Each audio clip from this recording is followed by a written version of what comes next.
homenatge i el motiu d'aquesta exposició a la seva memòria, avui, 1 de desembre de 2011, el nomenem soci d'honor de Folcar.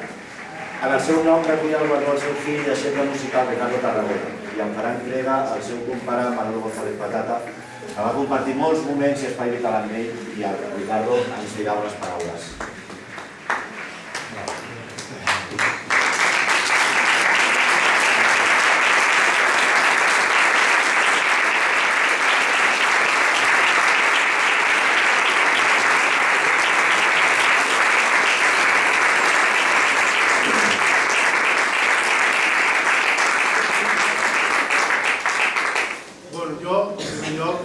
Gràcies al Charlie, al Quim, al Martí, a Forcat. I em va dir que preparés un text, però no me l'he preparat perquè soc una persona molt tímida. I l'únic que puc dir és que un artista, un músic, quan acaba de treballar, de fer un tema, fer un solo, el que li agrada són els aplausos. I des d'aquí l'únic que puc dir és...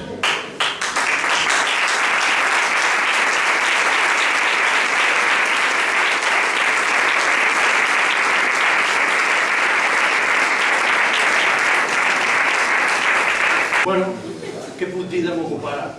Musicalment ja sabem qui era, un monstre, un fenomenal.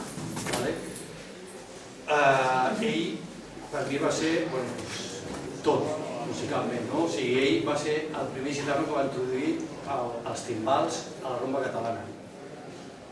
Un crac. I com a persona, encara més crac. Sí, que està tot dit, no puc dir res més. Molt bé.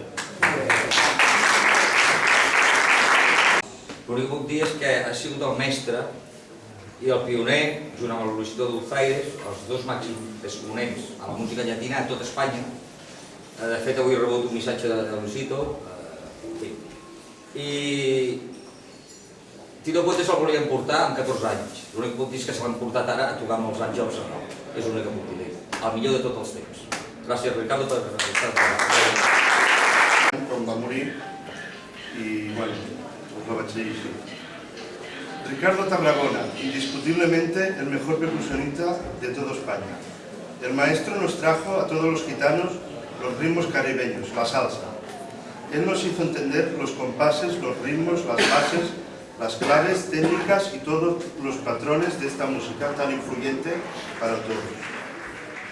Como cantante ha sido una de las voces ideal para hacer coros. Como solista, otro destacado por su voz salsera y aflamencada a la vez. Como músico prodigioso, un crack. En la escala del 0 al 10 estaba en el 15 por no decir más. Su sabiduría musical era de otro %. Fue la humildad en persona. Nunca fue de divo, siempre fue divertido.